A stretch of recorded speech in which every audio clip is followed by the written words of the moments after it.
Thanks, Ryan. Okay, so let's get started. I'll be the first one. We want people to keep it within 5 minutes, okay? And then the three questions is just like an overview, um, yeah, like a demo plus like code if you can show some code, and the last one is what did you learn? Cool. All right.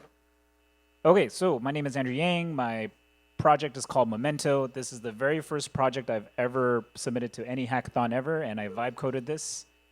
Um, yeah, so let me just the idea behind Memento is just basically like I stole this from Rindell, so sorry about that. But um, when people have like meaningful moments in their lives, whether it's like having a wedding or their birthday or having a kid or something like that, or maybe they want to create a collection of like notable moments, they can you know buy ordinals from that specific day and time and maybe sell it to some, or they can buy ordinals from that specific day and time. And so this is a two-sided marketplace.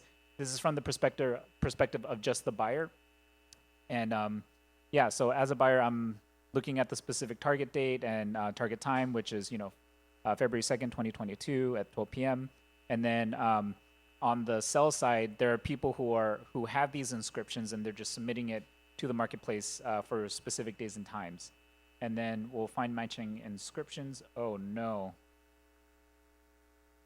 Oh darn. Okay. So we have a couple. Whew, scared. So yeah, there's like two inscriptions here, and so if I see one that's like pretty close to the one that I want, I can buy it. And so I just purchase an inscription, and ideally you would submit your own pub key. This would create a 2 or 3 multi-sig wallet. We're just gonna generate a fake one here, and then you would create a multi-sig escrow wallet, and yeah. And so the other two keys is the seller's key and then the platform key. And basically people would fund, like if I'm buying, I would send my Bitcoin into the escrow wallet. And then if I'm selling, I would send the UTXO with the ordinals into the escrow wallet. And then me as this website would act as the second signer to send funds both ways. What did I learn? Well, I tried doing several different AI coding tools to try to make something, and I first tried something called Lightning AI, and that didn't really work. And then I tried Claude, but really the one that worked for me was Klein and Visual Studio. So that was pretty cool to see, and I was just telling it what to do, and it was fixing the code, so that was cool. But so this is my hackathon project. Thank you.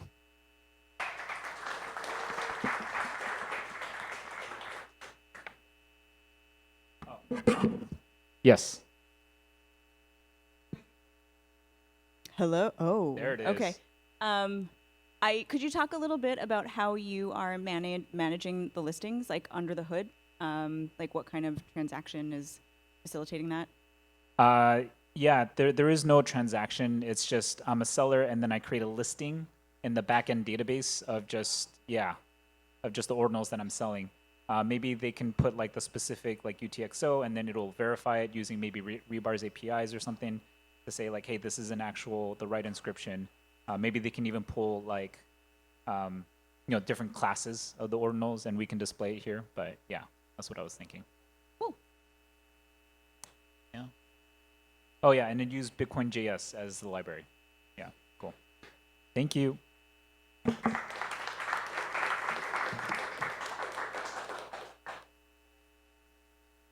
Next.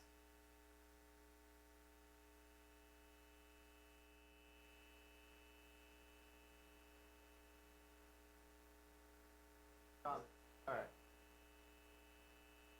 All right.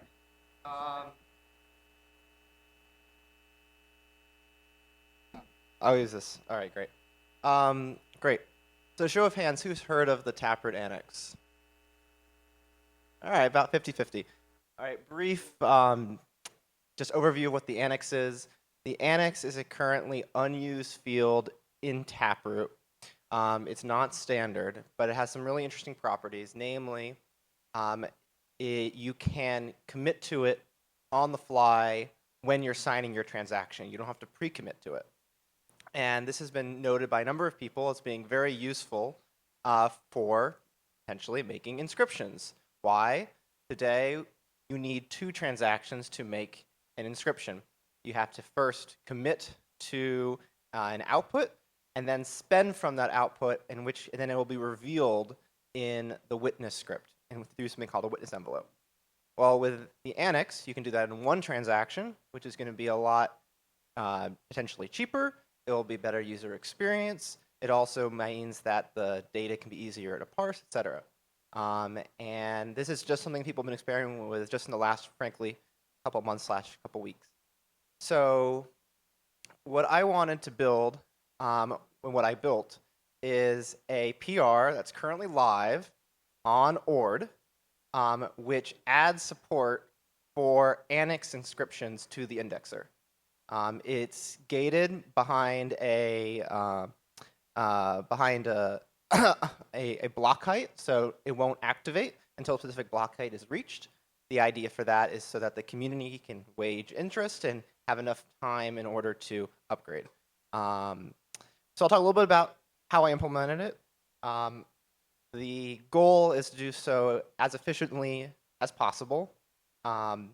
So first, I wanted to use TLV encoding inside the Annex.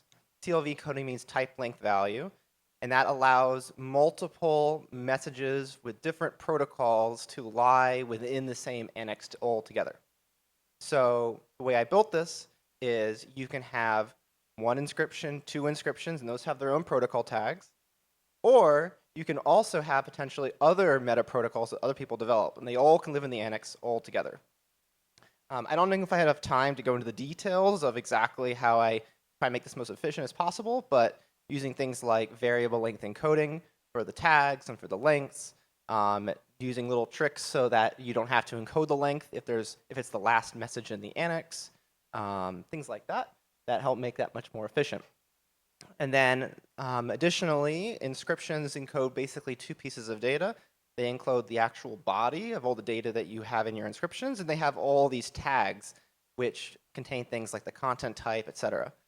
Today, that is encoded in a kind of convoluted manner using Bitcoin script pushing data in. So I developed a more efficient way of laying out the tags and the data for the tags, again, using variable length encoding, all so they could lie within the message in the Annex.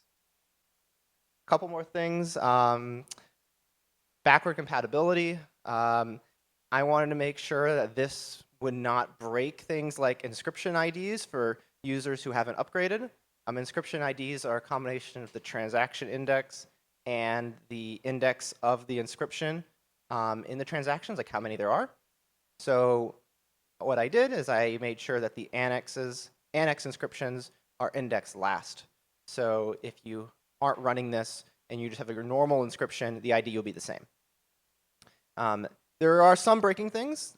For example, this will change inscription numbering. If you care about that in the future, if it was upgraded. What else? Oh, and I added a command line interface, which allows you to take in a batch file on Ord and create an Annex with all those inscriptions in the Annex. You can see an example here, and if I have time, I can do a brief demo of that. Lastly, creating a transaction with an Annex. So this is something that I learned. It is really, really hard right now to create a transaction with an Annex. The tooling for it is very, very, very, very poor. Bitcoin Core doesn't support it at all. You can't sign a transaction in Bitcoin Core with the Annex. And some of the Rust libraries out there people have built don't really make it easy either. So it's something that could maybe be developed. I did try to manually put together a transaction, so I kind of display it for you guys live, but I wasn't able to do that in time. But I can do a very brief demo of the command line tool. So I have here a batch file that I've created right here. It just says hello world. And you can go here and you can say Annex batch test YAML. That will give you your Annex. So if you have your own manual way of creating Annexes, now you have this and you can just throw it in your transaction, super easy. And if you kind of want to see how it's working, you have 5.0, which is the Annex first byte, 0.0, which is Peter Todd's like proposal to make data carrying annexes distinct, and then 6F, which kind of indicates that it's ORed. And then at the very end, let's see here, we will have 4.8. So this is the actual body, and we can go throw that into here and convert it. And, oh, we got hello world. Woohoo! Great. Questions? Go ahead.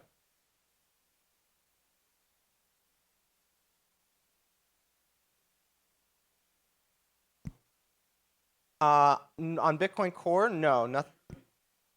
Sorry, he was asking if data carrying annexes are prunable in the way that in Bitcoin Core old blocks, or sorry, old spent UTXOs are prunable. No, that could potentially be something that you could build into Core, just like you could potentially prune witness data. But right now, no. Yeah, so just to be clear, right? So what's in your patch is encoding. I haven't read all the way through the PR, but the idea is that like you would use the ORD command line tool just as it is right now to make the annex, and then if you have some other tool to do Correct. transaction construction, you're like, okay, cool, I'm going to stick this in the annex, sign over it, broadcast it, and then we have the formatting now, so you'd be able to like index that and everything. Exactly. Yeah, so now cool. ORD will be indexing it. You just won't be able, and then you'll be able to create it with your tool. So how much extra stuff is required from Bitcoin Core to be able to use this later on? Like, I don't know if that's a 5-minute job with config files or if that's like someone needs to do a bunch of work.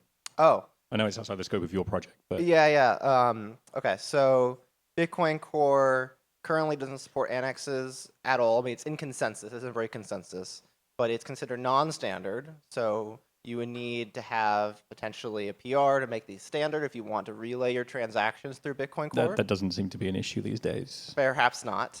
But that would be a change that you would need. And then the second change is if you wanted to be able to essentially sign a transaction with an annex, you'll need two changes from Bitcoin Core.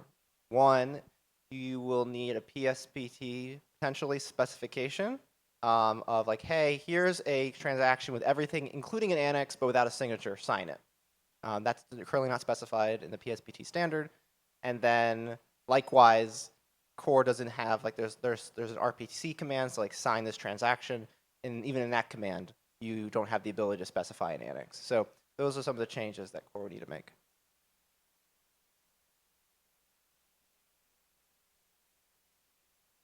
Thank you. Thanks.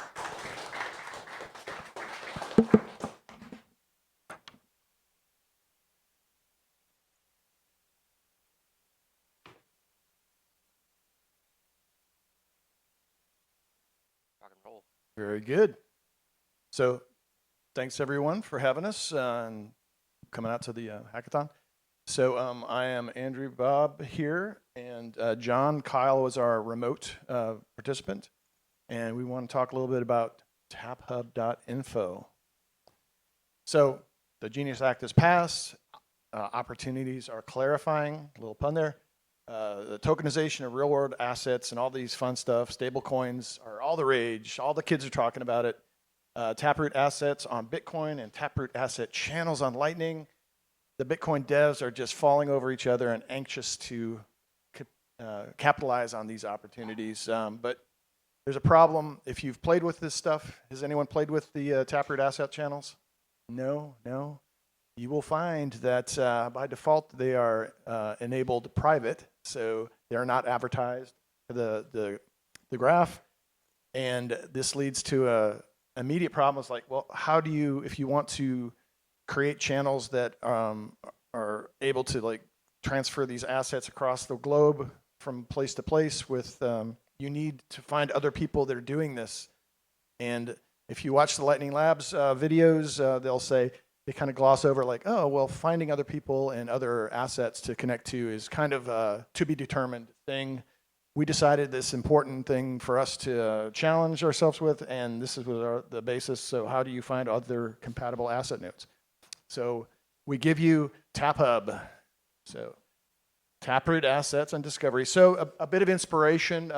If you probably have all looked at this, the Lightning Network Plus. It's effectively, if you're just talking about standard Lightning stuff, how do you find other inbound liquidity, other people willing to set up Lightning channels with you. This is one way down that we can kind of thought about some way to describe it, some way to kind of consider how do you want to have available people. And at this point, we want to have John talk a little bit about the onboard. How does a user kind of use the system? Yeah, so we decided to go with a UI that everyone knows and loves, and we used Figma for designing our UI. And so basically a user would be able to sign a message using their node.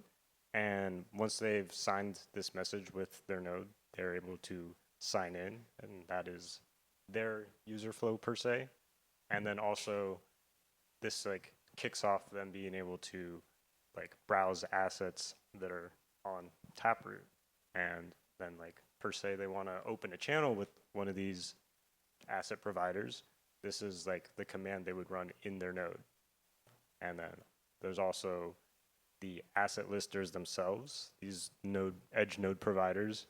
They want to also be able to list their assets. So this is the similar flow, but they're able to verify that they indeed own this node, and then list those assets that they have for sale.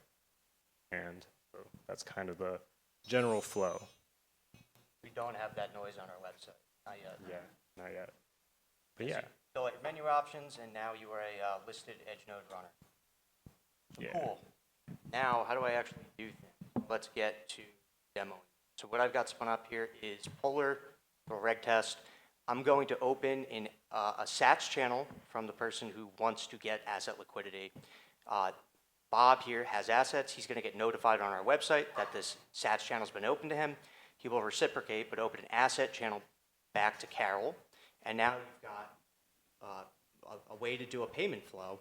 And what I'll demonstrate at the end is actually a swap from SATS to assets trustlessly.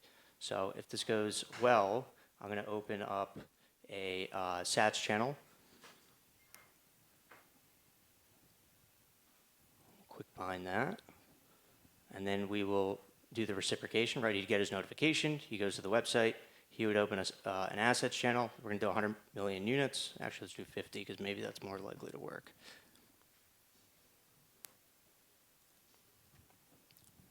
That's not good. Proof courier problems.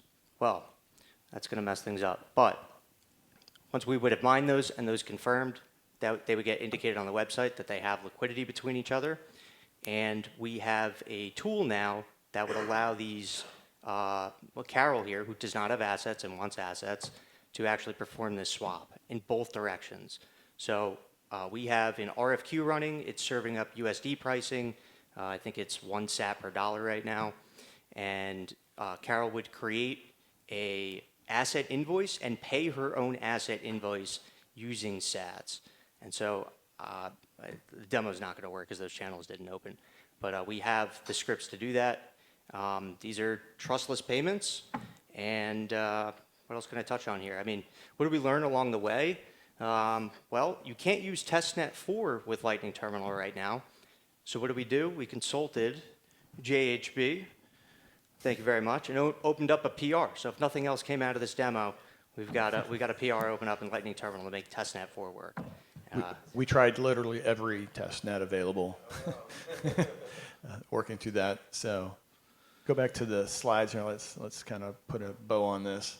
Let's wrap it up here. So yeah, the solution, TapHub, of course, because Taproot assets channels on Bitcoin rails, one network to serve them all, spending, savings, investment. The more TapHub edge nodes, the more resiliency to the global network. What does this really mean? I mean, this is plumbing stuff, so who cares, right? But it's about getting users spending in a way that they're comfortable with their native tokens, their native currencies. And as that adoption grows, as that comfort grows, that promotes more Bitcoin use. Obviously, it's going to help the Bitcoin rails and fees and stuff around the Lightning Network. And we think this is really the key thing. It's like, how do we get the Bitcoin channel and rail and opportunity in as many hands as possible? And I'd like to thank you for having us. Any questions?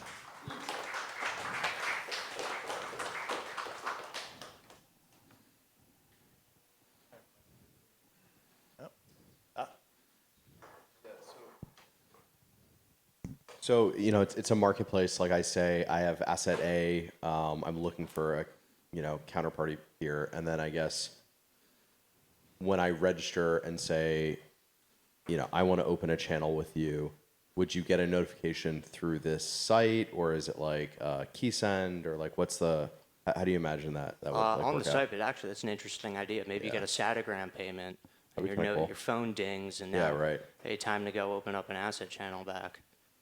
Interesting. Yeah, I mean, it might also be interesting to like put out like a bounty. Like I'm looking for peers that have like this asset, and I'm willing to, you know, do lower fee rates or buy liquidity from you or something like that. So right now, the protocol only allows for one rate, Okay. which is inconvenient for rebalancing Yeah. purposes. There is a PR open for that, though, Nice. that I need to review, where they add basically an arbitrary string field, and you can use that to self-identify and say, hey, I'm Bob, I should get preferred rate because I'm a premium user. Sure. And so now the RFQ can say, okay, you get 1% off. And so I also want to express that it's not just, they're just forwarding payments, so they can take a fee along the way. They can't tell if people are doing swaps or just forwarding assets over the network. Thank you very much.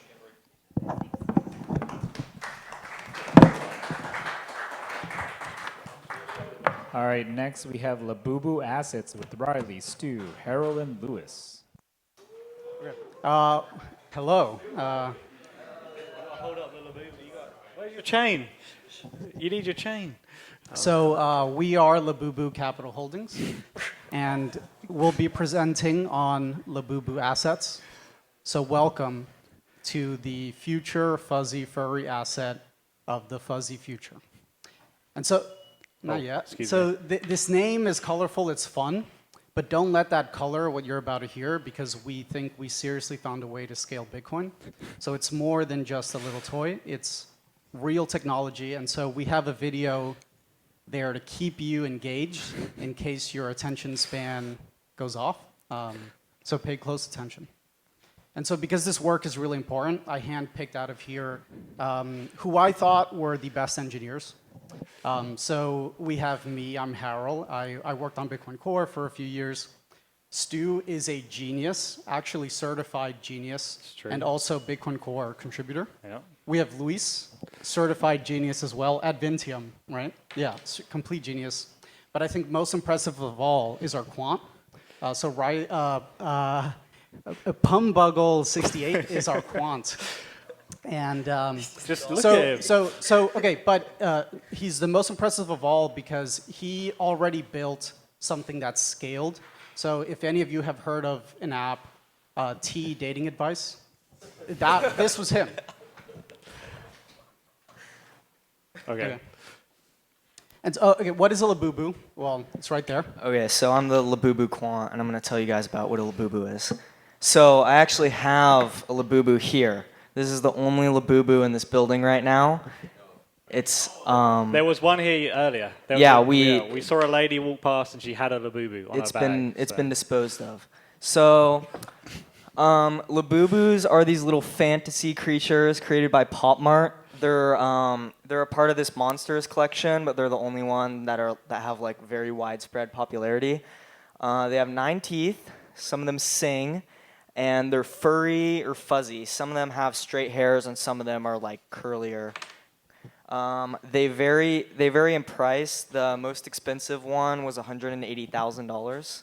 So Okay, so why is a Labubu assets? So I have some market analysis drawn up here of Labubus.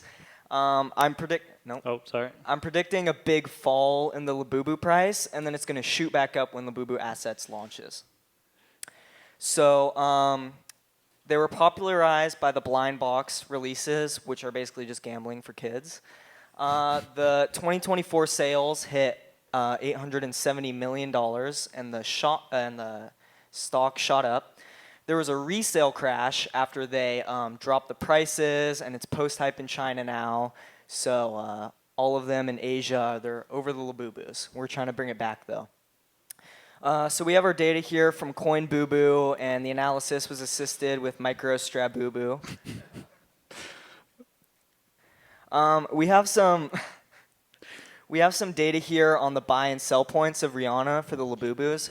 So we can see she was taking some bullish actions here in that lower area, the dip, and she's starting to move the market up, but then she sells because she realizes that she needs to move on to Labubu Assets. But then the typical Labubu customers, they drive the price back up again, but it's not going to hold for long. It's on straws and marshmallows. All right. This is some bearish symbols of the market. You want to read your quote? If you make an NFT of a real Labubu and the Labubu itself gets destroyed in a fire tomorrow, you still have the same asset on chain. So this is our vision. Labubu Assets. So yeah, this is the Labubu standard. This is the future of digital assets. You see, Sailor is a fan. There is no second best. If you hear of Lafufu, just there's no second best. Labubu is the real asset. This is the Labubu standard. Chances are on the brink of second bailout for basic white girls. This is what's going to happen when the Labubu market crashes, but we're going to be ready for that. And here it is, the grand reveal. Here they are. These are our Labubu assets. You want one of these, right? No, this was our first try at generating some assets, but these are the actual. These are what we ended up with after some serious vibe coding. Sorry. So I'm gonna introduce here the Labubus. We have the normal Labubu, the angry Labubu, the tired Labubu, the sad Labubu, and the Labubu to rule them all. The horny Labubu. All right, we got to go. Okay, so how are we doing this? All right, so for some reason we're putting the Labubus in the control block. Ryan Dow, again, he features on another presentation, but sorry, we need this up. Oh, is it stop? Okay, here we go. Yeah, so we're putting the Labubu in the control block. We're doing this because, why not? There's a max size of 4 kilobytes. And it annoys the filter boys because it's very hard to filter. So I have this example I made earlier. Okay, good. Thank you very much. Oh, I have it here anyway. Okay, so this is our Genesis Labubu. You can see here there's a lot of data in the control block. And we can do a command here to bring it up from the block. There he is. That's the Genesis. He's just gray. And then we have another one pending right now in the mempool. But this is the coolest part. This is the control block. It's very long. It's 128 nodes, and each one of these nodes is the asset, the image. So you put all these together, and it creates the image. So yeah. And then the idea is we'll just track it with ordinal theory, same as inscriptions, I guess. And then, what else do we have? This is just some more demo. We do have a website. It's work in progress. Everything works, but the mint button. So we can generate assets. This is all done locally, so we're not going to take any cut or anything. And yeah, we have. Okay, so we could do what we learned. Okay, so we learned that Harold never shows up on time for anything. Harold also doesn't like Rust. All software has some form of trilinear image filtering that makes the pixels really ugly. We learned a little bit of Rust. I learned about the market analysis and the cultural phenom of Labubu Mania. We learned about image generation and image manipulation to change the colors and the different emotions. Labubus have 9 teeth. I didn't know that. That's my fact. This is the Rust library used for the front end. And that's it. Yeah. We have some libraries here. We have the Labubu parser, which generates the Labubus. Labubu maker, which is where this is the code that adds it to the control block, and then Labubu asset library, which is where the website is hosted from. It's a GitHub Pages website, so yeah, it just serves like a WASM file. Yeah, and that's it. Yeah, questions? Yeah, any questions? Well, Just to be clear, because I think you flew right past it. So you guys have a website where I'm going to be able to click a button to mint a control block Labubu. yes. Phenomenal. That'll hopefully by the end of the day he'll be ready. But yeah, it'll just be a simple website, and you can spam the control block all you want. It's like $1. Okay.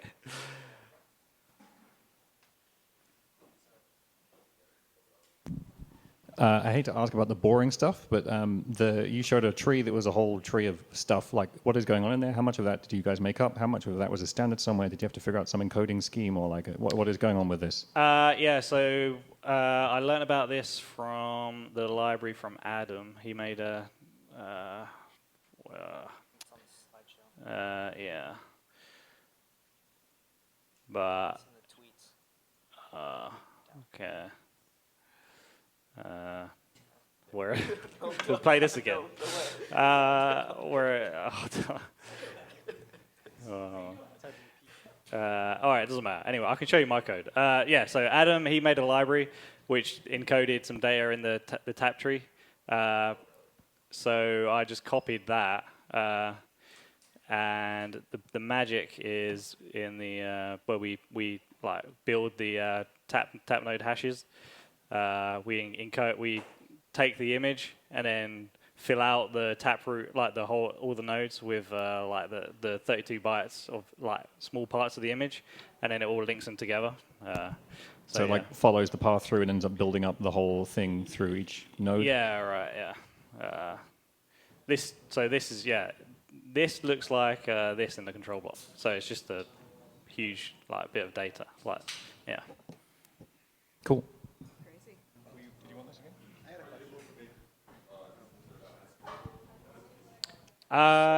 Yeah, go ahead.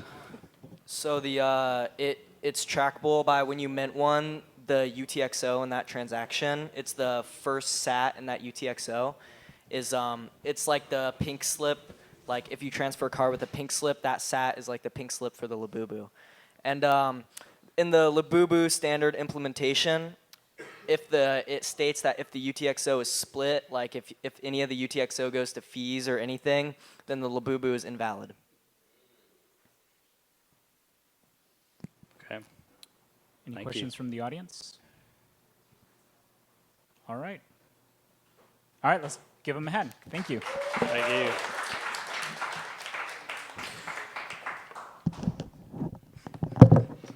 Next, we have the Bitcoin Metaprotocol monitor with Chris Belson. So I threw together this kind of like an X-ray type of type of interface where you can visualize what's going on within the transactions itself. As you can see, I put a lot of work into the design of this PowerPoint. Basically, what it does, though, is it gives you real-time visibility into BRC20, runes, and stamps activity. So what it actually does is it's tracking the Metaprotocol activity, and it's doing this by directly measuring the transactions. It's scanning, it's doing more than one thing, but I have it so right now it's externally scanning the mempools and latest blocks using an API. I'm kind of working on getting it to where it'll work on a local implementation as well by running a node. It also parses and analyzes transaction IDs. It extracts protocol metadata, state changes, and actions. And if you look here, that's a little bit of the API structure. So you're basically passing the transaction ID over there, and it also supports WebSocket live stream. And of course, the browser-based dashboard. So why does this matter? Because Bitcoin metaprotocols are notoriously hard to trace transparently, and looks like a bunch of nonsense when you look at it at first glance. So this kind of, the goal is to try to kind of make sense out of this and make it easier to view. Some of the advantages are also for like developing. When you're developing something, you can plot it in a chart, you can view the transactions, and then have a visualization underneath it. It's useful for analytics, for indexers and explorers looking to integrate protocol overlays. That's kind of like the basic idea of the architecture. So you've got the Bitcoin network, blockchain, you've got mempool, that's like the parsers. So it's currently, like I said, it supports BRC20, runes, and stamps. Could be extended to support others. Then the activity model and feeds into the API WebSocket dashboard. So I'm going to run a quick demo of this thing just so you can see. Hopefully it works, because I decided to mess with it last minute. And I just made a bash script to run it because I'm lazy.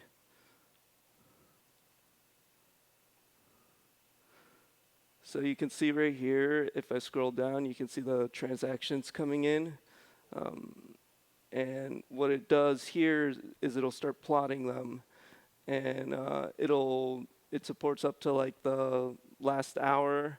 I played around with it and tried making it do like longer time frames, but it just looked best at an hour. I spent more time working on getting it to not basically take up the entire screen, which was a pain in the ass to fix, than actually getting it to look pretty, but it does the job. Another thing you can do too is if, let's say I go to ordinals.com,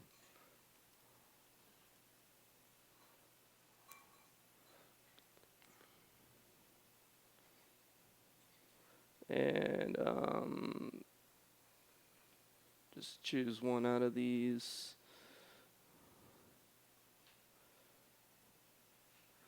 So let's say I just choose,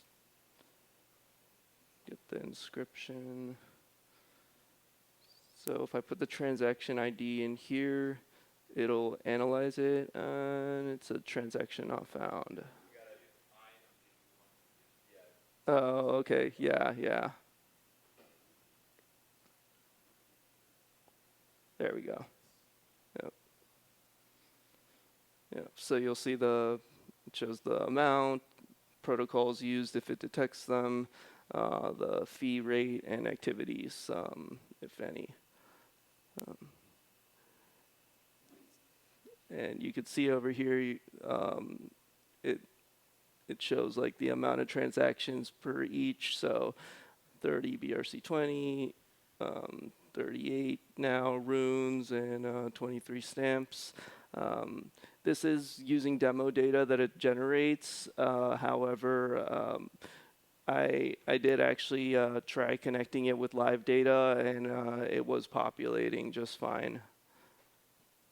I just don't want to get banned for API abuse, which actually happened twice when I was testing this. Ultimately, though, implementing, if I implement the actual, let me see, if I implementing like an actual node, it wouldn't need the API to do that.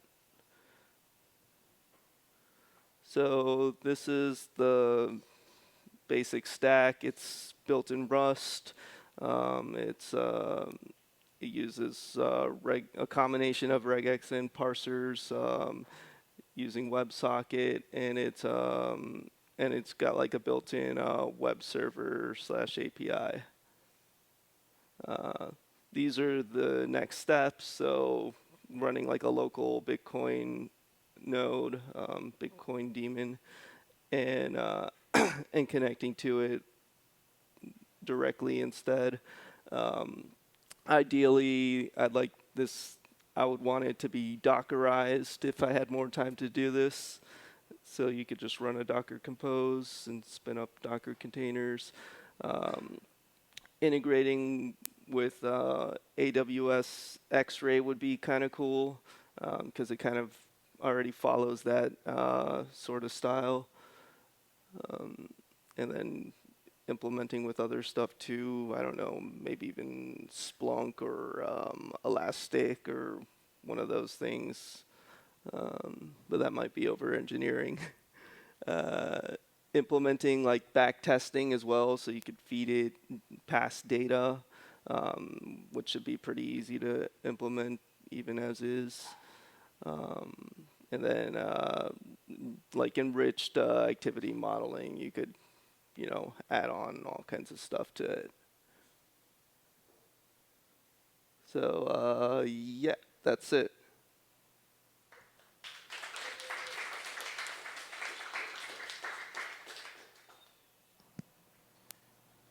Any questions from the judges or the audience? Yeah, we got one from Ryan. Which APIs did you use to get the block information and other protocol information? Which APIs did you use to get the block and protocol information?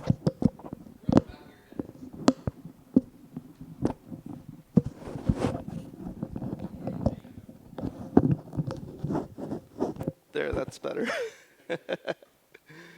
What APIs did I use to get to actually feed it the data or to?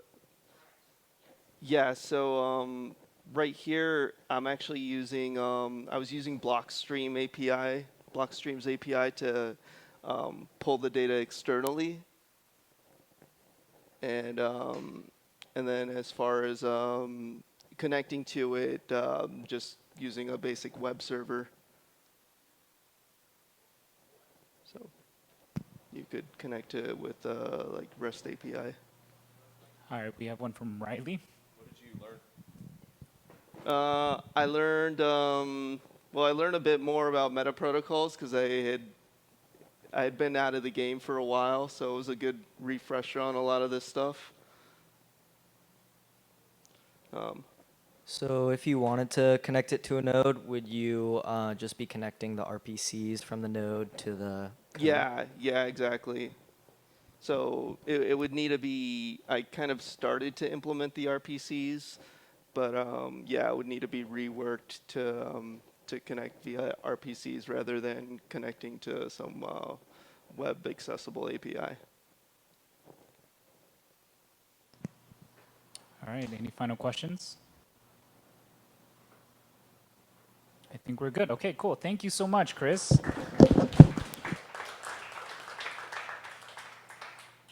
All right, next we have Anathema from Jeremy Rubin.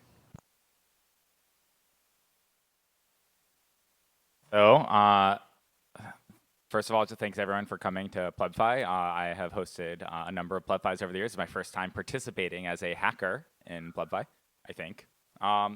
So today I want to talk to you about Anathema. And first I just want to acknowledge our patron saints of Peter Wille, Greg Maxwell, and Vitalik. So Anathema is Ethereum and Bitcoin, no forks, no bridges, just, and there's a little cutoff there, Annex. There's a lot of hidden meaning in the name Anathema. Annex plus Ethereum is Anathema. Anathema is also something or someone that one vehemently dislikes, a formal curse by a pope or council of the church, excommunicating a person or denouncing a doctrine. Lastly, you can kind of like pronounce it anathema, which you could combine the front part and the middle part for like all-time highs and something else. All right, so the motivation here is that Bitcoin lacks a rich smart contract execution model. Bridge solutions are trust-heavy. Ethereum lacks Bitcoin's security model. So Anathema is bringing those two things together natively. The architecture for Anathema is that we look at the taproot annex. well, we're processing our Bitcoin transaction index, and then we send it to EV Money, which is the Ethereum virtual machine, like sort of like shared lib architecture that you can plug into any ETH node. The EVM bytecode is embedded in the Annex field, and there are no changes to Bitcoin's consensus. This is happening at the indexing layer, so it's a Metaprotocol versus a consensus protocol. So basically, how I built it was I integrated EVMoney into the Bitcoin node via CMake as an external shared library. Taproot annexes all carry EVM input data, and execution is triggered at the time of TX index write. So whenever you're able to answer an RPC call, you'd be able to query state from EVMoney. And then for fees and gas, basically however much Bitcoin you pay, you get some function of the Bitcoin fees paid, which gives you gas money for your Ethereum. And so the like ETH fees are not realized within the EVM side. It's just realized for the Bitcoin miners. They're allocating some amount of space for EVM execution. So the Taproot Annex in particular is leveraging that it has this like always valid Annex semantic. No Annex, if it can be included in a block, will ever invalidate a transaction. So that's really convenient for us. And it is sort of so kind of observed in the script witness. It's there, but it's never consensus critical what the value is presently, other than for checking a signature. And then can just kind of act for us as like this arbitrary data pipe for VM input. The execution path that we implemented is that for each transaction input, we parse and collect the annexes so that we can extract them. We detect the input type and pull out an annex. We store the total amount of fees in the transaction. So we look at all the inputs, we collect what those are paying, then we see how much is being spent. We have the delta of what the remaining fee is, and then we use that to compute the amount of gas. And then for all the annexes in order, so starting with 0 to, let's say there's n, we execute each one, and then the gas gets piped from one annex to the next if there's a remainder after the first one. If they fail, they just fail with out of gas. And so this gives us sort of a cleanly scoped gas usage via the fee delta. This is that really central part of the code for this, which is this run EVM function. So you can see that logic that I discussed here, where first we iterate over all the transaction VNs and we compute the total. And while we're doing that, we extract the annexes. And then once we have all the annexes and the total amount of gas, then we're able to use our VM to execute with that running tally of remaining gas to run every single one of them. And this happens, I didn't show this part here, but this happens at the time of TX index after the transactions are written to the index so that any lookup of find TX will succeed. So basically, easy. It's, just use a CMake to do this optional linking of this EVM module. If it's not there, hopefully it shouldn't do anything. And then gives you this EVM execution hooks, and it's a very clean integration and low impact on consensus. And then yeah, I think we're basically just using these standard EVM interfaces. So like, on this slide, really, well, like what works, it compiles. And I had one bug when I went to sync it on Signet that I fixed after the cutoff time, which was I had a parser that was throwing an error if it's an invalid like inscription format. So I just put that in a try catch, and then it has been syncing still. What doesn't work, it's unclear what's actually like running. Like I'm calling this EVM execute in like its own shared library. It could be writing files. It could be doing all this stuff. I don't really know what it's doing. In theory, I'm supposed to like give it maybe some other classes for like how to write files and stuff, because it's this abstraction layer, and then it would start writing and populating the Ethereum state somewhere on disk. I will also do a similar thing and like find whatever the shared library is for writing to disk for Ethereum, and then like can rip that in and then make that work. And then that's like that host layer thing. Reorg logic also would require like a checkpointing system, or right now, if there's a reorg, you just have to reindex from Genesis, which is not too bad on modern hardware, I would say, potentially. So future directions, better CMake integration than shared lib flags. This could be built directly as it depends and then statically linked in. For various reasons, it's hard to do that. It would probably require some changes on the EVMoney side to make it compatible with Bitcoin's build system. They might not like that. So for now, shared lib it is. I would want to deploy some popular contracts. I didn't do any deployments. I just got the basic system working. View functions, so you can kind of like call RPCs on contracts and be like, how much of this ERC20 is there, for example. And then I think it'd be interesting to build some specific applications and maybe make some tweaks to the specification that would be particular to this paradigm. For example, passing in as call data the transaction body for any currently executing thing, maybe with some additional parsing pre-done, would be really helpful, because then your Ethereum contracts would be able to do things like say, this contract execution should be valid if it's happening in the context of a Bitcoin deposit paying to a certain address. So you'd be able to make that logic conditional directly inside of this Metaprotocol, which would be quite cool. I didn't implement that in the time that I had. And then just some other, sort of cleanups around like reorgs, maybe allowing multiple messages per annex as well. And then maybe building a module for mempool awareness so that your mempool could do things like say, am I receiving a payment for this if it were to execute without any sort of sandwiching attack, for example. So in closing, Anathema proves Ethereum logic can run inside of Bitcoin without soft forks, bridges, or permission, and Bitcoin can just observe and enforce. Thank you very much. Oh, and then I don't know if it will pop up on the share, but I have like a Signet syncing. Let me choose just do entire screen. So you can see I have a Signet syncing, and it's currently at March. So I think it generally is like synchronizing and running the code. I don't really know exactly what's getting built out, but it seems to be working. There's no like valid Ethereum envelopes in the annexes as far as I can tell. So it realistically wouldn't be doing anything yet, but that's for future work. Thank you. Any questions from the audience? Any Okay. questions? We have one from Ryan. On a technical level, what is it that the shared library is providing, and when is it being called from Bitcoin Core unmodified? The shared library is really two things. One is the shared library itself, and the other is an include with a C ABI. The C ABI defines a standard specification that any Ethereum node can call out against for its execution layer, and then have some EVM execute the data that's getting piped into it. And then the shared library itself is actually executing that data internally. So right now, what it should be doing is it should be calling its own other host functions to say like, oh, can you look up this data that should be in your state database of like contract data. And I think what will happen right now is it will say we don't have any data for that. It's never been written before. So it'll be like basically you have inside of the annex a like first run of every contract every time it happens because there's no saved data. But I think in order to get future calls working against the shared database, it would then need to implement like a connection to a host, which will then write to disk the result between two calls. Okay, so if I understand correctly, you can use an unmodified Bitcoin Core binary, or there's small recompilation? It's a small set of patches to like inject this into the TX index. Yeah. An alternative would be to do this as an external module. And then the external thing would be like using the RPCs to be like, is there a new block? And then give me the block and I should index it. I think one thing that Ord has shown us is that that's like not overall a great architecture because you're going to start hitting major scaling bottlenecks of like having to ping nodes and call RPCs. By hijacking the like base index functionality in Bitcoin, we can do these things a lot more efficiently because it just gets called like right as soon as the block is available to be indexed. Thank you. Have you just really ruined the whole nascent BitVM industry? I think that a lot of the BitVMs are doing something ultimately similar. They're doing this, but potentially they're doing it like in an op return or they're posting it somewhere else. I think this could be an alternative to that paradigm.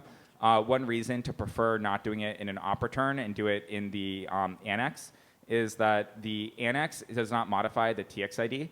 So you need to have some system for erasing the op returns or erasing the data to be able to pass the transaction in. That could also be fine if you wrote the wrapper to do that. But this would sort of enable being able to like say, okay, this transaction is executing, and what are the side effects that we're observing in Bitcoin that we also then want to drive state changes in the EVM that we're building up as well. So I think it's complementary. Ultimately, you might see a synthesis between those approaches. Oh, I have a question. Can you tokenize Labubus with this? Absolutely, yes. Yeah. Amazing. And a real question. What if someone comes up with another use case for the annex? Does this like break this, or is it No, this is actually fully compatible with all future uses of the Annex, as long as those uses of the Annex are not valid Ethereum call messages, which for the most part they wouldn't, because like that will have something like a signature from a particular account. So I think it should be compatible with future uses. They'll just basically get filtered out at the execution layer here, and then be valid for those other things. There might be some other performance optimizations you would do to not try to parse them, for example, but should just work fine. Okay. Can you just re-elaborate on the gas model? You said like all of the, there's some amount of gas that gets shared across all of the EVM annexes. So can you have, somebody earlier in the block basically consume your gas, and then you get an out of gas error, even though you paid a reasonable fee? So it's actually per transaction. So it's gas per transaction. So if you don't use all your gas, it doesn't even get yielded back to you. It just expires. That is technically an issue because for a lot of ETH-oriented things, you are trying to get a refund because you want to say my maximum gas is this. So that might be a good target for future work. But I think generally preferences people have today are to make contracts that use like a sort of like well-known amount of gas so that you're not having to do these gas prediction based on execution time. So I guess on that point, why did you choose to use Bitcoin fees as gas rather than weight, like transaction weight? That's a good question. I think that both are a natural like market in Bitcoin. We could make a formula that would be like merging those two things and maybe taking the maximum of that. Generally, though, one issue you could have is you could, for example, have a like transaction that's filling the whole block, and then that might make like a very, very large amount of like computation cost that should usually cost you an equivalent amount of Bitcoin in fees. Obviously, a miner could take advantage by just doing a transaction paying to themselves. So yeah, I think that's why fees are maybe a little bit better than transaction size, just because transaction size could also be 0. It's also, but I think I see a sort of valid point for the truck, fans of like, well, what happens if my thing is a pay to anchor, then I'm not getting any accrued. So maybe we could do sort of like a percolation system of like if there's no annexes in your children, then your fee can get pushed up. But yeah, that's a good point that space might be a better fee proxy than fees. Cool.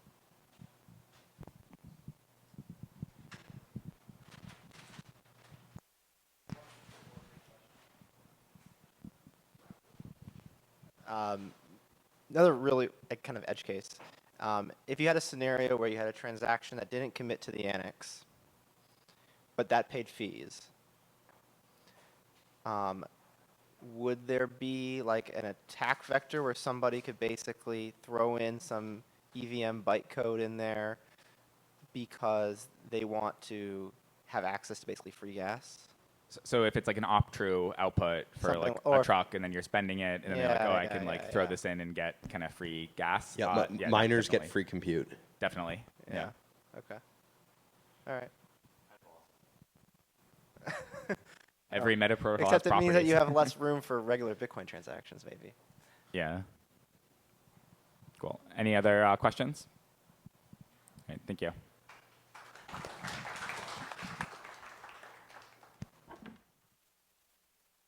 All right, well, I'm going to introduce the Slop 100 here. We're doing a decentralized AI art leaderboard on Bitcoin. So curious if we got any artists out here that are guilty of generating some slop. Any?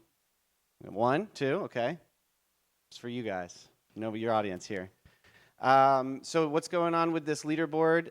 We're going to rank across various platforms, including TikTok, X, Instagram, YouTube, other places where slop has been found and gone viral. We introduced a token curated registry to incentivize the submissions to the leaderboard so you can get the rune slop, and we're just building on top of the slop for slop economy. So we'll go over here for a quick demo. Any Velvet Sundown fans? Well, apparently, #1 artist right now has over 2 million plays here. This is right now on the top of the list. We'll just have it for a background music while we continue the presentation. They're dominating the Slop 100 at the moment. Users can go ahead once they've connected their wallet and add some additional content that they feel is compelling and deserves to be listed on the Slop 100. They just need to put in, so for this, various platforms we're supporting and incentivizing, so you get more runes. Music is most heavily weighted, so we're looking at the plays on Spotify, the shares on X, and calculating our score here. So this 92 viral score is what we're decentralizing. So you can basically stake your slop when you make a submission. And if other users are not interested in your content, they could slash you. If others agree that this is great and they move it up, then that's the function to get to number one. So still got some others on here that I don't want to go too deep because I haven't audited this full list. But just to give you this is also performing very well.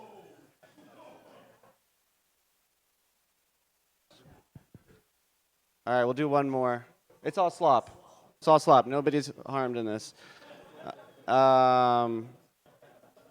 Let's see. So you can see some of the different platforms included. It's not all music. The screams are nice, keeping those going together with the dust on the wind. It's kind of a nice combo. But yeah, just want to encourage people to submit more slop and get your stuff onto the Slop 100 here. We'll cut it, and it's a quick presentation. I'll go back to the repo just to close out. Looking for some other PRs. Built this with some help from Vibe Coding Assistance, also Claude Sonnet. Started from a concept of the Billboard Top 100, where you find some hot pop, but we're swapping out for slop. And yeah, open up to questions. Thanks.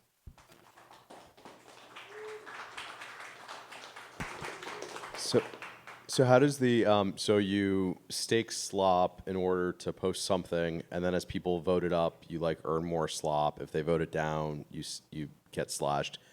Is there like I'm assuming that's like a custodial thing, like you deposit your slop into a wallet, and then it like pays you out when you withdraw. Right. Like all that stuff. Okay, cool. Oh, is it on Starkware? That's the idea, yeah. Oh, very cool. Okay, awesome. So you can actually like do it on chain on Starkware. Yeah. Very cool.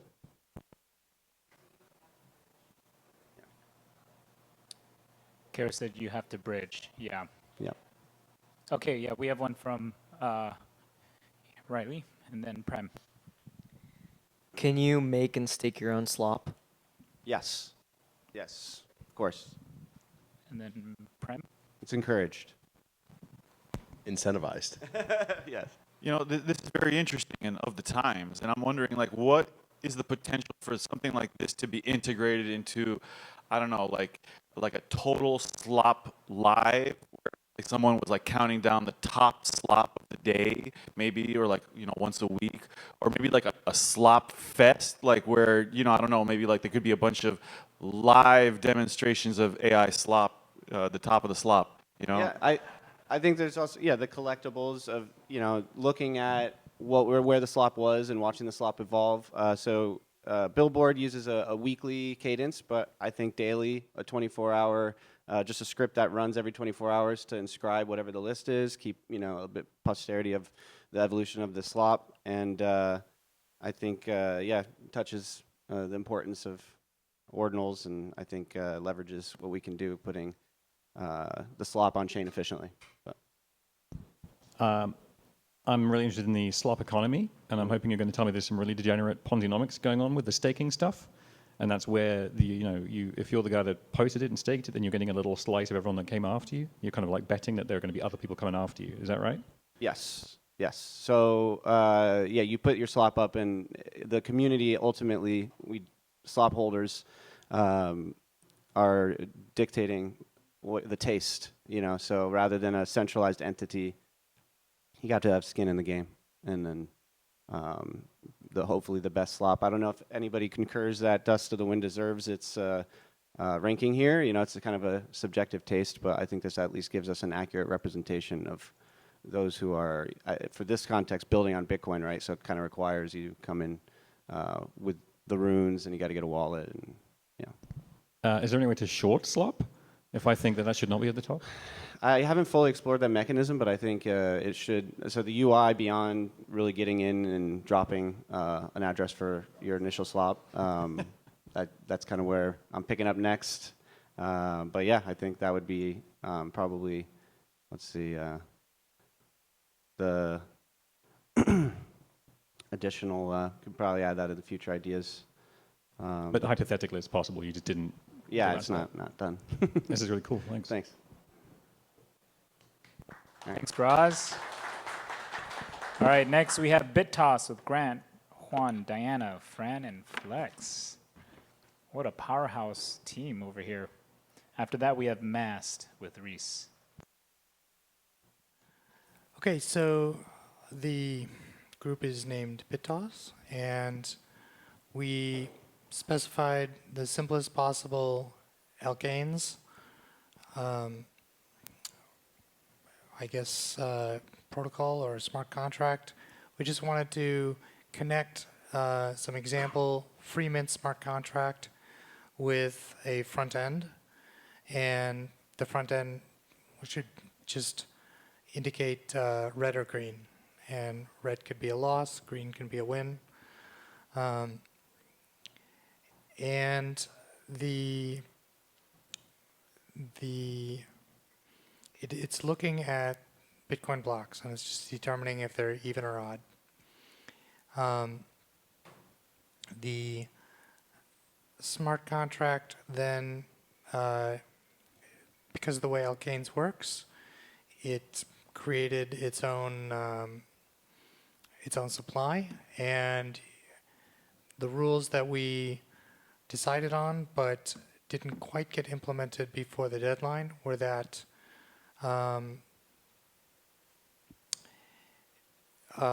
you bet on whether the next block is red or green, and if it's right, then you win. Do you want to show the UI? Let's see that.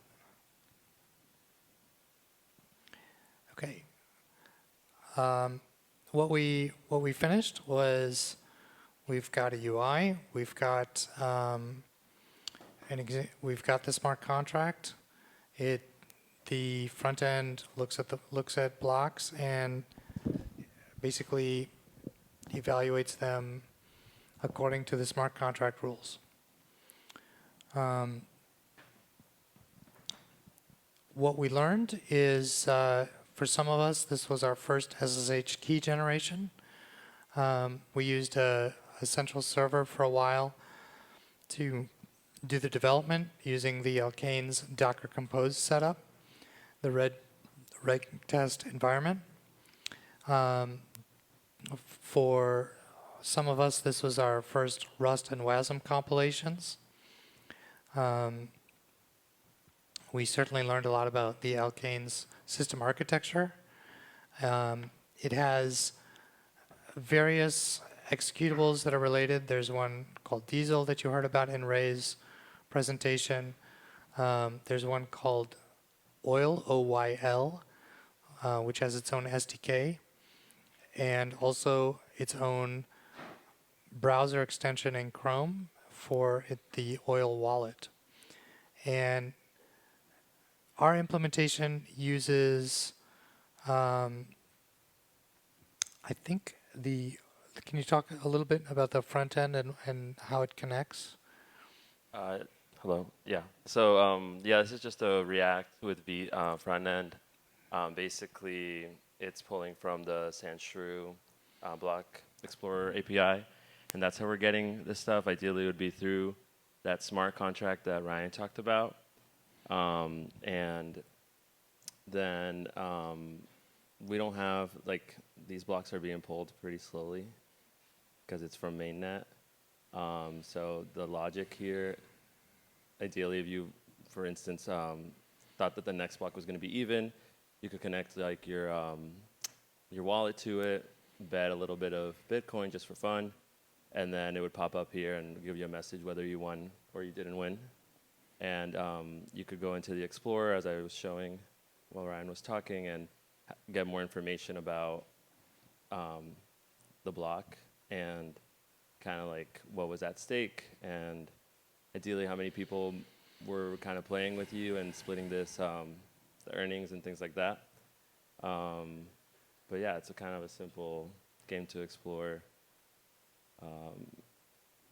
Blockchain technology, we're all pretty new to it. Yep. So. And then there are a couple more things we learned to basically get the server serving stuff. We learned about acme.sh as an alternative to Let's Encrypt.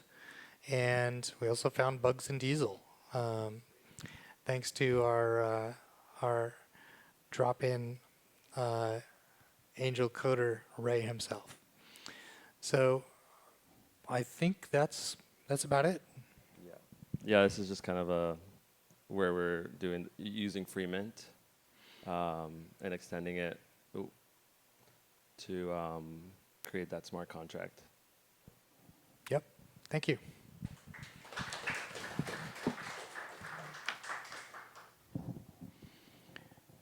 Any questions? Yeah. Okay, mic's on the way. Oh, you've got a mic.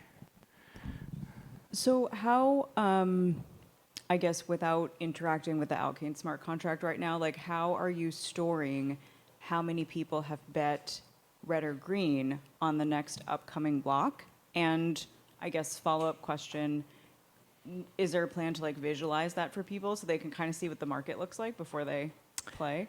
Right. So our cheater code right now just says that if it's, I think if it's odd, nobody wins, and if it's even, everybody wins. Is that code still well, right in now there? it's kind of like a one-player thing. There's ideally it'd be opened up to like the community. People could play, and it would show somewhere on the screen how many people are kind of doing this, and what's at stake per the given block.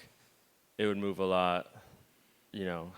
On block creation, like if it's quicker, you could see kind of the game changing. But yeah, ideally we would show that information so that it's kind of like a fun betting game. All right. Any other questions? All right, thank you. Thank you.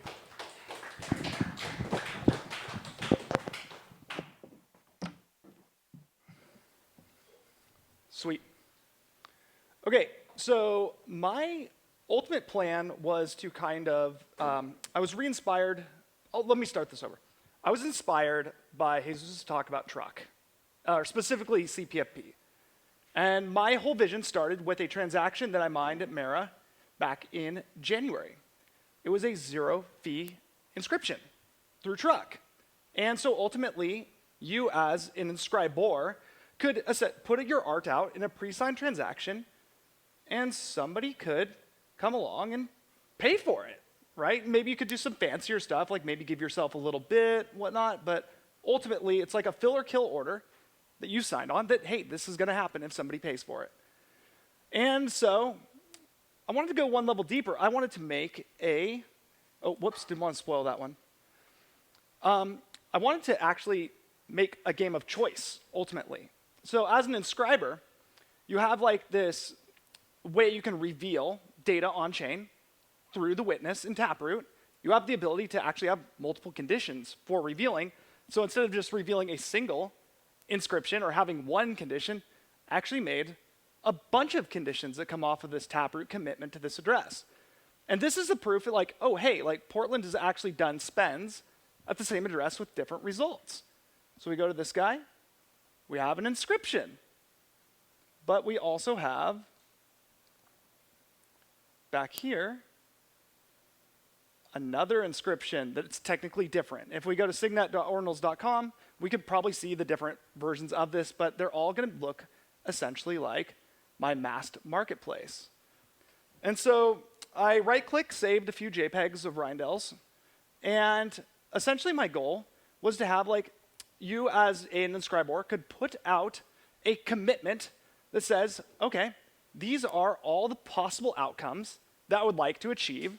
And when somebody came along and trucked one of these transactions, they would essentially close off all the other paths. You couldn't re-redeem it, especially if it was like a child or something of a provenance. It's not like you can just, technically anybody could just recommit to that same hash and then do it again, but it probably wouldn't have the same level of value. But regardless, yeah, I wanted somebody to be able to come along and on their own volition, pay for the CPFP of one of these guys. And so I went a little bit deeper trying to make this a reality. Oh, and I want to show one like little visual that essentially each one of those images represents one pre-signed transaction. So I have like, for example, my file name over here that I have, and then the transaction data. This will fail. My demo is not perfect. I tried. But regardless, we can go through, and there's one I do actually kind of like. The screen one. I don't know the name of it, but it's kind of interesting. Yeah. Oh, very nice. Well, it's kind of nice. I like the kind of uranium color. I think it's the best in, I'm not saying anybody should own this, but let's say that somebody wants my right-clicked saved as version. Well, I actually got the PSBT architecture working. There's one bad thing here, but like regardless, like I did put in a lot of effort to make this kind of work, and you have here, you have your money that goes in. There's the truck input here. It doesn't register the fact that it has an actual output value because this transaction doesn't exist on chain yet, so it can't read through the Xverse API. And then you send yourself the inscription here and some change as well. You can actually confirm, and it will generate the pair of transactions, and then do submit package, but ultimately my plan was foiled. So we go into my console, and package submission result, transaction failed, witness program hash mismatch. That happens on about every other version of this I do, and I mine this transaction on Signet. You do have to have a confirmed V2 before you can do a package of V3s, so I could not redo this experiment again. But regardless, like if this actually functioned and was able to complete the job of getting the truck transaction, you would essentially have, this would be your inscription in the mempool, and you would have this guy also in the mempool until it was confirmed. And some notes about kind of like the final thing is like my example had a single out point to it. You could actually choose like maybe like you had 100 inscriptions, and each one of these out points that are part of like this set had 10. So your final collection that you created would have 10, and the community would decide what is the most valuable or what they think is the coolest out of your set. So yes, that is the Mast marketplace. Pick your Merkle abstract syntax tree path in adventure. So it started out as no AI, but towards like the last 12 hours, it was 100% just vibe coding the whole thing. Claude Opus for the win. Okay, so. Questions? Thank you.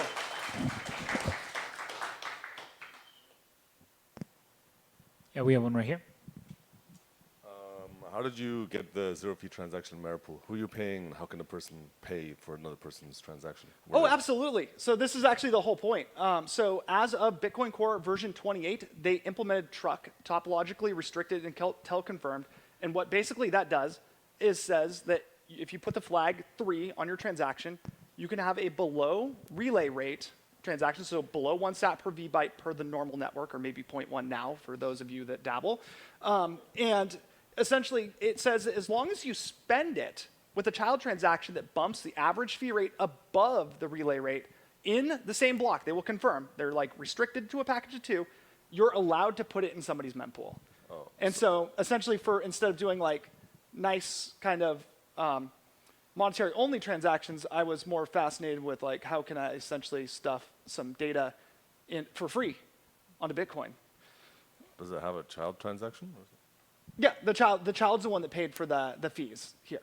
So you notice the fee rate is quite high on this relative to your block average of 3 sats per vbyte. And that's because I had to pay for all the weight that I created. And when you pay for this zero fee transaction, can you then like set the owner of the mint, or like is it preset? Actually, it's not. Because this is an anchor out point. Let's say you do broadcast. I'm in a CPFP, and you know specifically, I'm not going to talk mints because I don't really know much about tokens, but ordinals and inscriptions, because it's first out point, that SAT would go to you. But you're also like really vulnerable to RBF because literally somebody can come along and just tell. Right. Correct. Yes, they literally could cycle through different portions of that Mast. Correct. Oh, I see. So. Use the mic. What did you learn? What did I learn? Huffman trees for encoding, basically multiple outcomes into a tap tree or a Mast, taproot builder in Rust. I learned lots of nuances about how to connect with Xverse as an API, so essentially the encoding of your PSBT, the rules around PSBTs, the different fields inside of the PSBTs from your script pub keys to your, there's script pub keys, there is your non-witness, there's your witness data, yeah, lots of things. Oh, all the truck rules that went along with it. So you got to make sure you have the child confirmed on chain, and then, the one that's branching off of on chain, and then you can do 2 v3s in a package. Witness program mismatch is a little bit harder to solve. I'll figure that out. And then ultimately, I learned I had quite a bit of fun vibe coding, specifically this front end interface. I will say the amount of effort that I had to put into that was probably 3 or 4 queries, and it had it pretty much nailed. I got another one. I love BDK, but it was incredibly difficult to kind of deal with some of the wallet bugs. So I was working quite late at night and trying to get like the initial setup or commitment transaction through BDK so I could take Sparrow and then deposit my funds into this BDK wallet that then would create the commitment out point and basically be my UTXO manager. Interesting bug with a persister that you can persist and then you can sign a PSBT on your first run. The second time you load that persisted wallet, it does not work well. So essentially I said you don't persist wallets anymore. You just load seeds at runtime. And then it worked flawlessly, and like some little Rust tidbits as well, just like in general. So, okay. Any other questions? Okay, closed. Thank you, Portland Huddle. All right, next we have Plebscan with Matthew and Ben. Rocking the Taproot Wizard swag, love it. Hello. So we are Plebscan. We got this idea listening to Rendell, and he suggested that we create something like an aggregator for all your Bitcoin addresses. Sorry, we're having technical difficulties.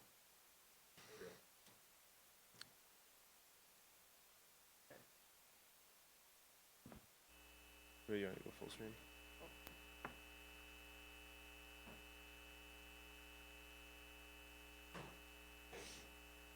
All right, so yeah, Plebscan. The problem that we were tackling is the Bitcoin wallets generate hundreds or thousands of Bitcoin addresses. This makes it monotonous to track Metaprotocol assets across all your different addresses.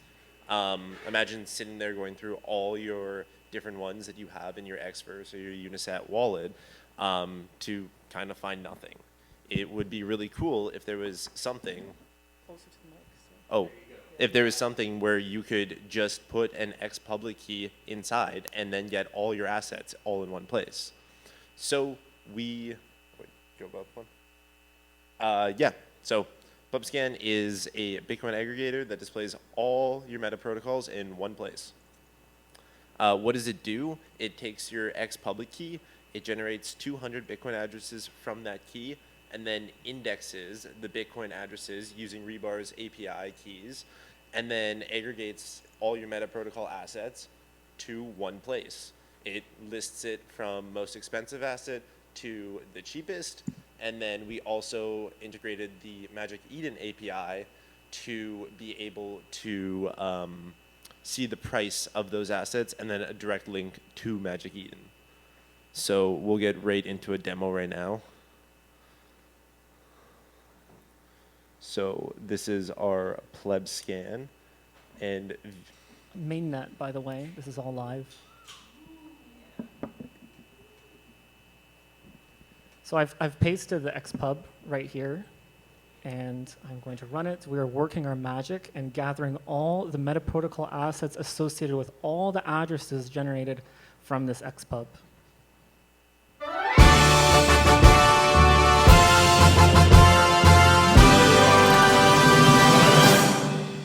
The first thing that you'll notice is that we have a total floor price for each of the different assets across all of the different wallets. So it's all aggregated into a total. So from that xpub and that private key, we have $206 worth, and this is 172,500 sats. So we can go into wallet 1, and we have ranked from the most valuable to the least valuable asset. Here we have wallet 2, and then wallet 3. So, and then we have links to Ortiscan and mempool.space, so we can verify and take a look at our addresses up there, so it helps you keep track of everything that you have on chain. And then the next step of what we would integrate with the Magic Eden API would be to actually go ahead and list these for sale. So since each individual item has a floor price, we can conceptualize, okay, let's say I want to just liquidate everything, how much money am I going to get? And the way that we built this is that we have a backend written in Rust, and that is what talks to the Rebar API, and then we have broken that away from the front end, which I did in Flask, and that's connected with Magic Eden.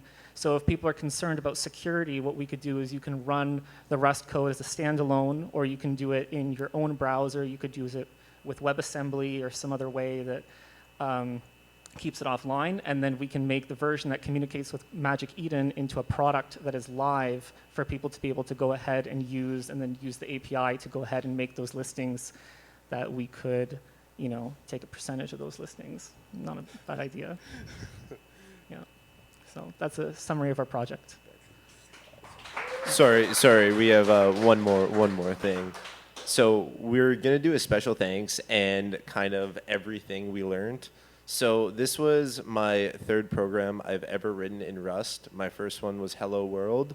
My second was a number guessing game, and I vibe coded this all night last night, but I learned so much just about how to structure everything, how to get, you know, an X public key out of a wallet. You couldn't go through Xverse to do that, so I had to upload it into Sparrow, and then derive that out, and then get the Rust code to basically do all the math for me, and then spit all this out, and then send the results to the Rebar API. And then from there, we basically had a loop where it was like, if there's 20 addresses that have had no results, the program terminates, because it's pretty unlikely that there's going to be 20 addresses in between things like that. Yeah. I learned that if I make a lot of noise, I can get a Magic Eden API key at 11:30 p.m. on a Saturday night. Just gotta, you know, bug them a lot and name drop a couple people, and then you might be able to get it. Something else that I learned when we look at the ordinals, some of them have image not available. So I learned about various different ways that images are inscribed, and I noticed differences between the Taproot assets, or sorry, Taproot Wizards collection and the Quantum Cats, and that they're created in 2 different ways, and that, and then also that some of the inscriptions are actually just images hosted elsewhere, and I was able to identify and categorize them all in different ways. We're only able to display one of the formats at this time, but I learned a lot about how that works, and then also the different functionality that I can use with the Magic Eden API for the next steps. So that's a summary of our learnings. All right, we've got a question from Jeremy. I'll make a feature request for a Vibe portfolio manager to, like I can open it up and tell me what I should, sell, or if the more context window you build out of like not just current floor price, but like if it's historically high or low, just like I think people would really like. It's like, okay, what should I actually consider doing? Yeah. Thank you. That's a really good idea. Thank you. idea. Any other questions?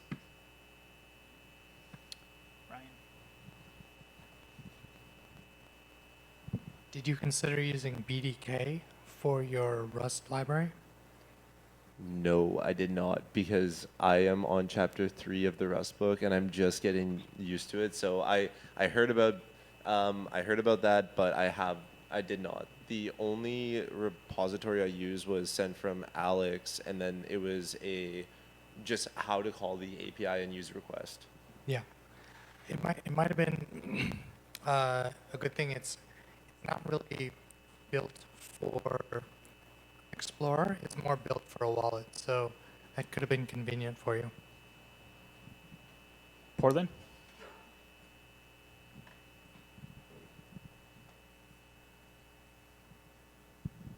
I noticed pretty obviously as soon as you clicked and you had assets in your portfolio, there was a very explosive animation. What happens if you don't have assets in your portfolio? Is there an Easter egg?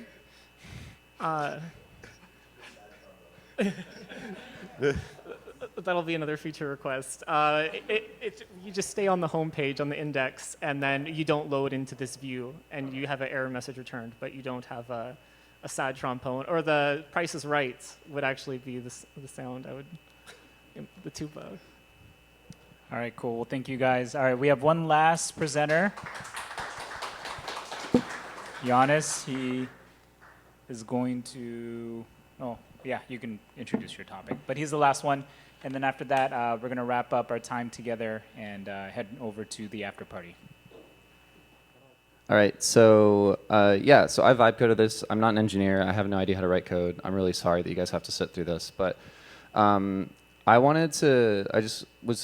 idea I had was like rollups are like very similar to Metaprotocols and like how they do their state transition updates. So my idea was like, can I take a rollup that's like a custom VM and use like a pre-built like app chain stack and like deploy like a payments app chain on top of Citria, which is a Bitcoin rollup. So I wanted to do Payy network, which is like a Zcash style execution environment for stablecoins, and I wanted to build it on Citria. So what I did was, I took the Payy execution transaction environment and I basically built it into a client that can be compiled inside of the OP stack node. So I ripped out the EVM execution environment and tried to run like a UTXO client inside of the full node software, and then I would post that to a data availability layer and then use Citria as like a place that hosts like a bridge escrow contract where I could move Bitcoin into the execution environment. So that's like how this would kind of look. So you would have Bitcoin go into Citria contracts, and then that would go into the Payy execution environment, and then the sequencer would update the state for both of the kind of the bridge contracts and the data availability layer, so the node could update its state. And I was really happy earlier today. This is a picture I sent my wife. It said everything was running and it was working, and I was like, oh, this is going to be great. It's going to work. But I got this far. I was only able to do like a really standard escrow contract to basically show that deposits were working. And then kind of the problem I ran into is when I kind of built this out, I didn't configure the node correctly, so I couldn't actually derive the state from the bridge contract. So every time I would call the bridge contract, it would just bring up like an invalid request. So I wasn't actually able to derive the state. And there's a DA layer, but because I wasn't able to derive the state from the execution node, I wasn't able to do any state updates. And of course, there's no fraud proofs because when I was deploying the standard OP stack contracts, there were a lot of errors. So I just deployed like a standard like multi-sig escrow contract to test the deposits. But we did get the deposit to work, and I was able to connect the node directly to the sequencer. So you're basically trusting the sequencer, which is like a centralized node, to feed you the correct data. But I did get that far. So yeah, I never got it to work. But when I was building all of this and thinking through it, like the OP stack execution client's like pretty modular. So I think you can do this, and I think you can kind of build this type of system. And the apps are really cool. So if you want to test out Payy and see how like Zcash style transactions work on like an app chain, I can send you some USDC and I can show you how it works. And yeah, I have a whole code base, and I'm probably going to play around with it this week to see if I can get it working on testnet. But yeah, that's what I did. So. All right, thank you. Questions for Giannis?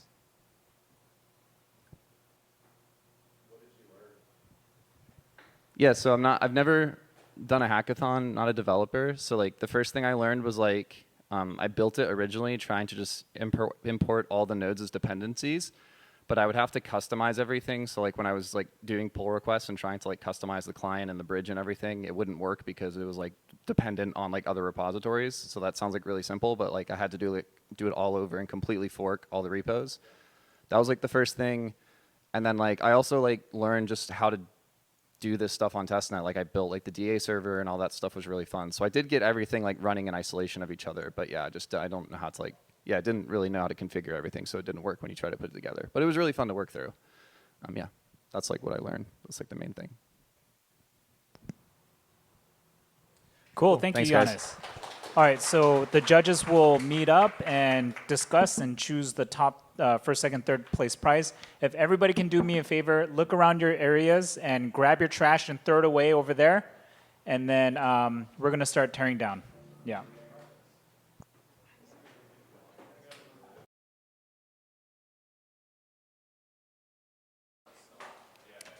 Well, we'll try to do this super quick so we can get over to the party at Arlo. But before we announce the winners, just wanted to say, like, you guys all did awesome. I'm super impressed also with the number of people who had self-described very low levels of experience and like really put something together and learned a ton. And like, that's what this is all about. So just like, great job, everyone. Yeah.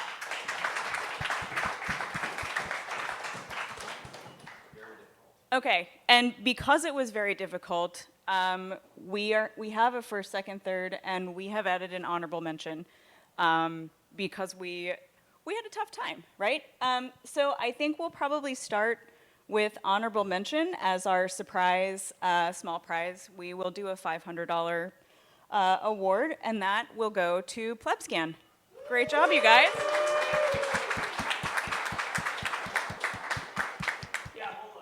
Yeah. Yeah. I don't have it on me. In third place is Josh with Annex Inscriptions. Great job.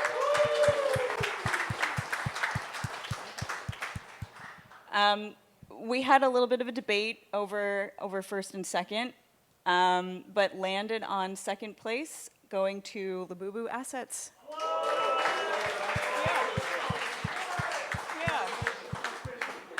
I mean, it was presented as a meme project, but ultimately what you've done is created like a new standard for ordinals. So, well done.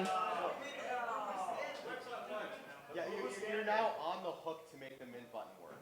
Yeah. Oh.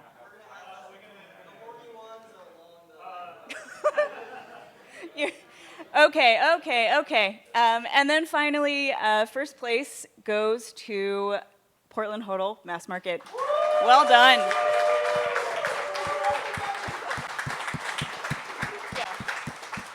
Yeah. This was really hard. I don't know if you guys want to say anything, but No, everything was great. It was very hard to judge. Yeah. We had a really hard time.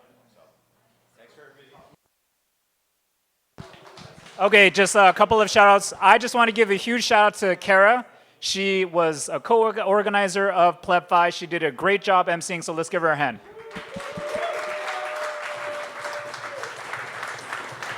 Shout out to all our sponsors. I can't name them off the top of my list, off my head, but thank you guys so much. You made this possible. Like, man, it was a labor of love, but we made it here, and I want to thank everyone for coming out to Miami in this weather. You guys, thank you so much.